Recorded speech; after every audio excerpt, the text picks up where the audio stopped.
Thank you for tuning into our podcast. We are coming to you from South Hadley, Massachusetts. I am your host, Carrie, and joining me is Holyoke's very own local historian and creator of the historical tours of Greater Holyoke, Robert Coleman.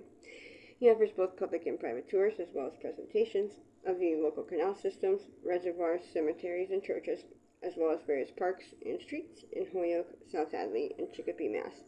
Now you actually lead these tours and give these presentations yourself, is that correct? That's right, and this little park is very unique. And today he'll be educating us on the Kosciusko Park. Now tell us about the history of Kosciusko Park. All right, the park can be found at the northeast corner of Maple and Lyman Street in Holyoke.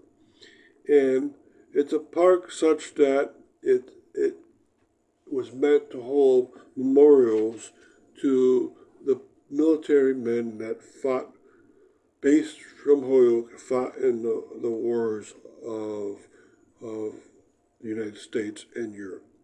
Now, this little park here was right across Maple Street from the Mother Della Rosa Church, and it was in the Polish neighborhood. The Polish started coming into Holyoke in the 1890s, and they came and they came. They built up the church as a parish first in 1896, and then as a church by the year 1903. And so this little park is kind of like homage or dedicated also not only to the Polish but also to the Mother of the Church. And it does its job. People go there in a very respectful manner. And if you go inside there, you'll see the amenities are all memorial based. And you also get to see that it's very easy to access, fits nicely into its neighborhood. So it's a very proud neighborhood to be in. If you go inside and start to read them, you'll read all the men's names that died in the various wars. So what are some of the modern amenities in this park that people might enjoy? All right. One of the things that they would love is, of course, the cannon. The cannon was found at Springdale Park. It probably was belonged to one of the groups, maybe the Spanish-American War group from Holyoke, and it was displayed at Springdale Park. And it was brought up to Kosciusko Park, and it was put there.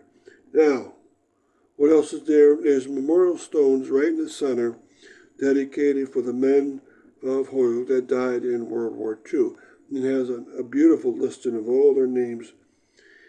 And there's no World War One memorial stone because no Polish ethnic group people from Holyoke died in that war.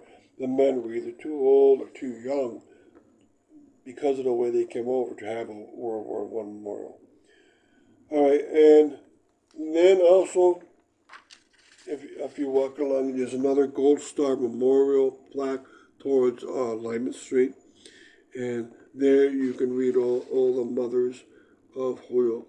You can read about all the mothers of Holyoke that were Gold Star mothers. That means that the mother lost a son or daughter during the course of the war. All right, and then mostly it's benches, trees, and green space, and so it's a very cozy park to go around.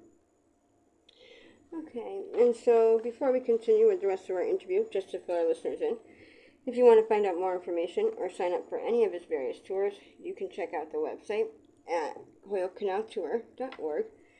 And there he has both videos of the various stops along each tour and also past and present photos of the historical sites throughout as well. And if you're interested in setting up a private tour, you can email him directly at bobcat4214 capital B at yahoo.com. And they are perfect for fun and educational outdoor activities for the whole family or for your group parties, especially those special occasions and get-togethers. And they are also good just for getting outdoors for the day. So getting back to our interview, how does this park fit into its neighborhood? It fits in very well. It's, again, at the corner of a fairly busy pedestrian intersection of Maple and Lyman. And there's big tenement houses and the Pulaski Heights Apartments, for instance, very close on. It's very close to Pulaski Park and Fetchins Park. And, of course, it was across the street from the beautiful Mother Della Rosa Church. So there's lots of pedestrian activity around this area. There used to be Kosciusko Hall where this park was. And when that building was taken down in 1971, this little park was put up in its place, and it does its job. It's to be allowed to be cozy away from the crowdedness of the city, and it's also to memorialize all those people with Polish ethnic backgrounds. And it works out for a lot of people. No one will ever complain about the arrangement of this park. Now, what should this park evolve into? okay, maybe keep developing it. Find maybe more ways to memorialize it. Um, Ignatius Marinowski is memorialized in this park, as he is in many places around South Hadley and Holyoke. He was a chaplain from Holyoke that died during the course of the war, and I think he's memorialized on one of the stones. But if they find any other Polish ethnic group that died during the course of wars, their name should be put up here. I don't think any died during the course of the Vietnam War. I'm not sure if any died during the course of the Korean War, so that should be looked into. And of course, maybe someday put up a memorial for the Mater della Rosa Church within this park, because the church was the center of life in this point. And maybe make a likeness of it on a black stone and put the stone towards the back of this park to memorialize the changes of the neighborhood and the loss of this beautiful church. And so, thank you, Robert, for educating us on your tours. And we want to thank our listeners for tuning in. And you can also tune into a large selection of our other podcasts and much more at his website. Again, that's hoyokecanaltour.org. And again, you can email him directly for private tours or to inquire about anything else at bobcat4214, capital B, at yahoo.com. And be sure to keep an eye out for his upcoming 2024 season tours and more as they become available. Thank you for tuning in.